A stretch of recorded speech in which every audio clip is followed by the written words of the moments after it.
What's up, gang? Hope you're doing well. We got another video from one of the channel favorites, The Film Room. Just go check them out. Go like, go subscribe. I'm ready to learn. Let's learn some things. Hey guys. This is how Baylor runs their no-middle defense. Welcome to The Film Room. We're about to cover a defensive philosophy that the Baylor Bears run that is a no-middle defense. Well, it starts at the three-point line. You can have middle of the floor all the way up. The four areas we're going to look at is how they close out, how they rotate, how they guard ball screens, and what I believe is their X factor that makes them special. This defensive philosophy starts with how you close out. Just like every other defense, it sets the tone for what you're trying to accomplish. And what Baylor does consistently is they close out with an inside hand, and they always want to shade the offensive player to his inside shoulder to force them away from the middle. Successfully closing out is one of the hardest things to do defensively, and they are very consistent at getting that inside hand up, closing out to shade the inside shoulder, and forcing things away from the middle of the paint. I do think one of the most important things, because I get comments all the time asking me like, oh, am I supposed to help from the corner? Am I supposed to do this? Am I supposed to do that? Whatever your defensive philosophy is, it's almost always going to be team oriented, right? Because when you're playing good players, you're not just going to be able to one-on-one stop a player. So a lot of teams plan for, what do we do when we get beat? So when we get beat, if they're constantly like being pushed to the baseline, well, then you can start developing your help principles, being like, okay, we need to help baseline. We don't need to worry about middle because we're not going to allow it to get middle in the first place. So team principles, always ask your coach first, like, what are your team principles? Where should I send him? Before you take advice from me or other people, because we might just have different defensive philosophies, which is 100% okay. I typically like to keep out of the middle as well. But over the years, I slowly started to change that depending on like what team I have. And now I'm far more malleable, and it just depends. Like, it depends on what team I'm coaching. If I'm coaching elite athletes, we might just do a lot more like just peel switching, and we're going to over close out, and we're going to be hyper active. If I have a team that's not very good, it's like, hey, short closeouts, and we're going to force teams to only shoot threes, but just no layups. If I have a team that's not very smart, which I did play on one of those one year, we switched everything. No matter what, we switched everything because the guys weren't smart enough to be like, if it's a mismatch, if it's a big to guard, let's go drops. And if it's big to big, we can switch. If it's guard to guard, we can switch. But if it's this guy, we got to blitz.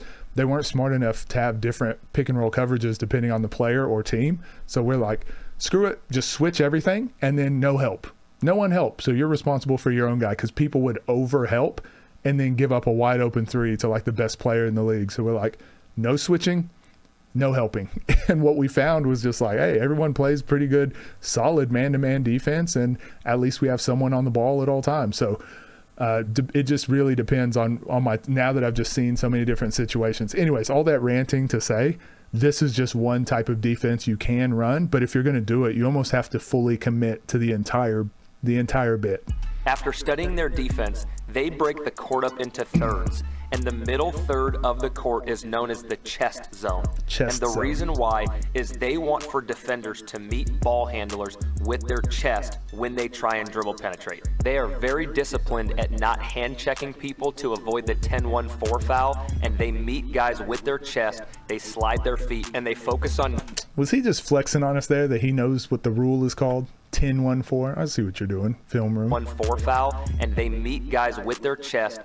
What were they calling the middle zone in the last video we were watching of Hoop Vision 68?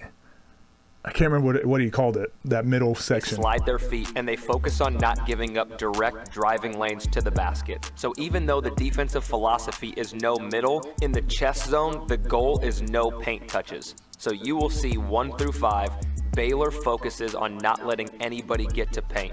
So Honestly, even as they're this ball switching almost handler everything, drives too. and takes this pull-up, this would be a successful possession because he never touched paint. And the reason this is so important to them is because when guys do drive middle, it creates opportunities for them to make plays not just for themselves, but for other people. Then we get to this outer third area known as the side zone. Once the ball gets here, they're going to be more intentional about getting to that top foot and really forcing the offensive player to have to drive to the baseline. So this is interesting because it's all the same concepts we talk about. So boxes and elbows, basically keeping people out of those, outside of those push points. So there are a lot of similarities no matter what your defense is. What it looks like though is Baylor is just far more, they are just far more, exactly what he said, over exaggerate sending baseline.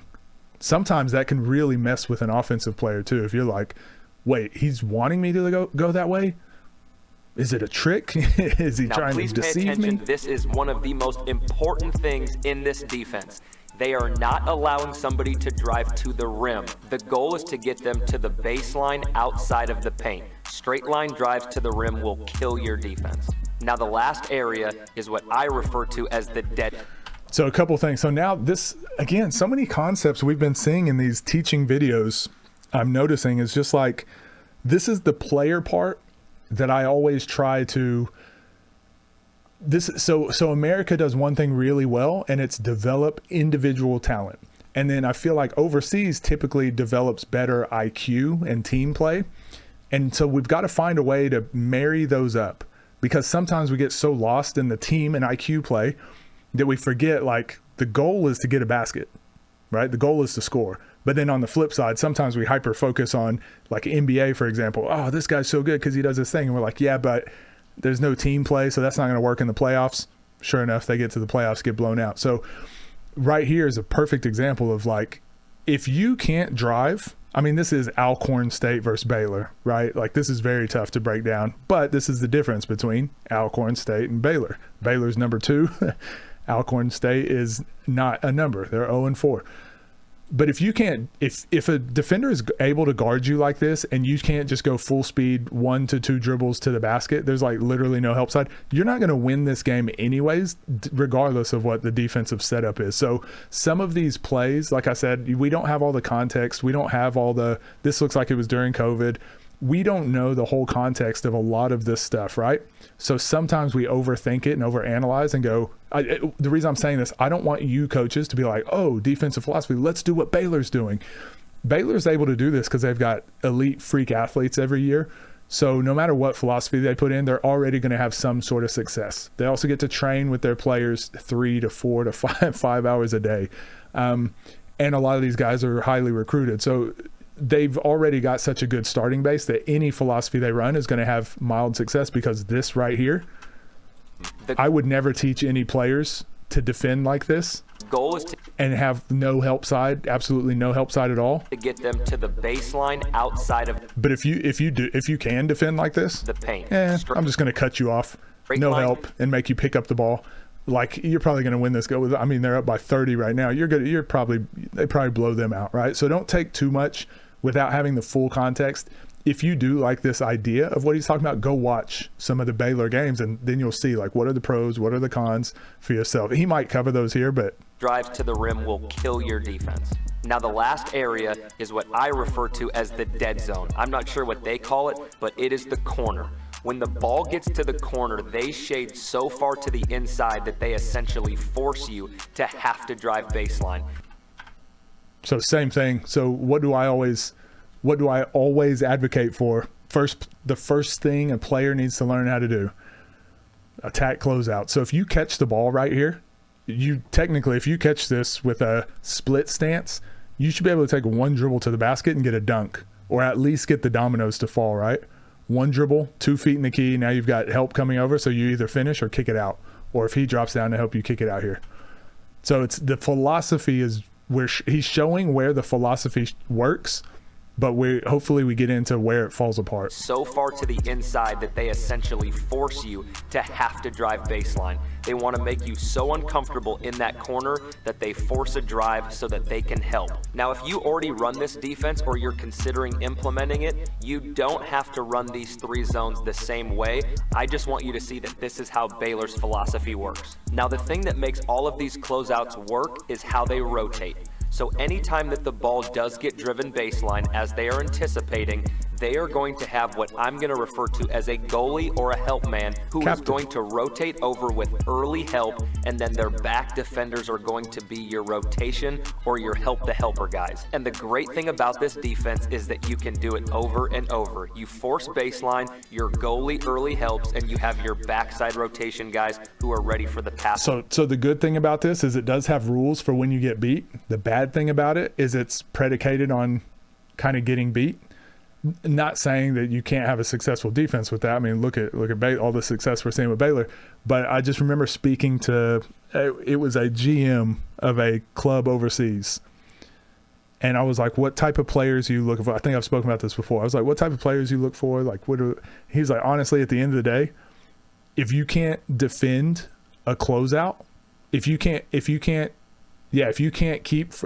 a closeout and keep people from getting into the key, we don't even look at you. So he's like, we don't even care about your offense. If you can't stop closeouts by yourself, we don't even look at you. So it's become a skill that a lot of professional leagues are just like, we expect you to go make a play. So this is kind of relying on the team to get the stop first, which is okay. Now, as a coach, sometimes that's what you're going to have to figure out. That's how it works if it gets driven from the corner. If it gets driven from the slot or wing area, it looks the same. Your goal is going to rotate over. Now you have a help man, which is typically known as a crackback, who rotates when the goalie leaves for his early help. Now this defense is vulnerable just like every other defense, because if you force baseline drive and the goalie rotates over to help and you don't have an on-time crackback, that's how you give up these dump downs to the post players. And this is difficult to do because your defense has to be on a string with each other. Yeah. As this baseline drive happens and the goalie rotates over, the crackback is late and they give up an open dunk to a 45 cutter. So please know that just by running this defense, it doesn't mean you're all of a sudden going to get stops and never get Princeton scored on. chin but when action. you do it correctly and you force the ball to this goalie and you crack back correctly, that's when steals and live ball turnovers are going to start to happen. Oh, y'all picking on Hartford. Having the goalie in the right place can cover a lot of mistakes. You'll see in this possession that they give up middle and they end up getting into a ball screen, which forces 2 people on the ball, but because the goalie is rotating on time, they end up getting a steal on a possession where they made a pretty big mistake. So in review, the chest zone is here in this middle third, the side zone is over here about free throw line extended and down, and then you have the corner, or what I would call the dead zone, that forces to the goalie, and then you have your backside rotation help.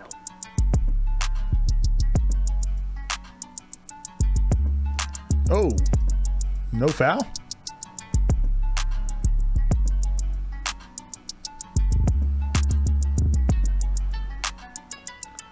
Yeah, so now we'll talk about. It's just tough because you see so many holes in that defense, that play, right? It's just more kind of lack of offensive. Like we get this short roll. He's got a shot. He's got an alley-oop. I guess it's kind of a tough shot just because the elbow, just because the guy that's like right behind him. But, I mean, he's got a wide open alley-oop as well. So now we'll talk about a key part in their defense, which is how they guard ball screens. They will do what's called icing or downing a ball screen. They do this because it's consistent with their defensive philosophy of no middle. So in a ice ball screen coverage, the on-ball defender jumps to the... Is that Drew Timmy? That Drew Timmy here? Nimhart? No, Nimhart over here. The inside, forcing the ball handler baseline, and the big comes over and essentially soft traps. You're going to get a stunt on the backside as the big chests out and you rotate from there. The goal of this defense is to not allow the guard to come off of the ball screen and get to the middle of the floor. Now the backside defenders are equally as important as what happens on the ball. As this step-up screen is set, you're going to see these backside defenders do what's called tagging or bumping. So they are responsible for making sure if the big rolls, they're in position to slow them down. But when the ball does get skipped out to the perimeter, they still have to close out and not give up middle drives. Now, the purpose of this ball screen coverage is you want to make someone other than the ball handler make a play. So as you can see, this guard gets forced to the sideline in this ice ball screen coverage. They're going to throw it out to the big. They're going to give a short stunt and live with this big shooting an 18-footer to try and beat them. Now, another way that Baylor keeps the ball out of the middle is when there are dribble handoffs, they will switch to impact, meaning they don't just switch and let somebody drive middle, they are aggressively up the line, keeping the ball on the side. Then as K-State gets into this step-up ball screen, they're right in the same position we just looked at, and it's so important for these tag players to get all the way to the midline, because when this big rolls, if you don't get all the way over there, that's how you give up these plays. But the most important part of their defense is what I refer to as their X factor. And what it is are these three things. Number one, their relentless effort. This is why having a system works, because if everyone feels like they have a role, they'll execute their role to the best of their ability. Not always, but like if everyone knows the plan and everyone knows where we're supposed to rotate, if someone fails, everyone knows why it failed, who failed. And if it's the same person over and over, well, then you can be like, okay, you're not working hard enough. So you get the guys that want to work and are going to put in that effort. Defensive scheme works because Baylor has dogs. They fly around, they contest passes, they close out, they are aggressive, they are relentless, and they speed you up and impose their will. The second X factor that I see is their ability to create 50-50 balls. They are able to generate so many loose balls because of their active hands and their anticipation, and then they're typically first to the floor to recover those. And the last X factor is their willingness and ability to take charges. This team sacrifices their body, they get in the right position, they anticipate contact, and they are ready and willing to get on the floor to get turnovers. If you have more questions about this defensive philosophy. This was really good. Film Room, as always, go like, go subscribe. Easily one of my favorite basketball channels. I'm updating my list of YouTube channels to like go and learn basketball stuff from. So that I'm going to update it. I'll put it up on the website. I'll put it up on the Patreon. I'll put it wherever I can. Maybe I'll just make a video on it too. But yeah, they're easily one of my favorites. Let me know what you think of this defense. I think most people have like a pretty basic, like keep out of the middle. How do you defend your pick and rolls? They ice everything. I think defending the pick and roll, having your help rotation principles are the two most important things. And then how do you get into that from transition? So I think if you have those three things, you can start really diving into building more on that philosophy like what he has here. So I think once you have those covered, go for it. Try out, experiment with some of these things, and let me know what you guys think down below.